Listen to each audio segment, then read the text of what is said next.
Sorry kok, lembut. Masuk.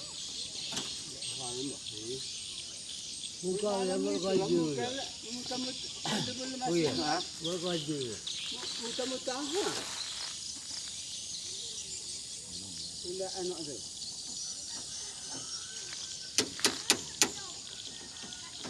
Ha?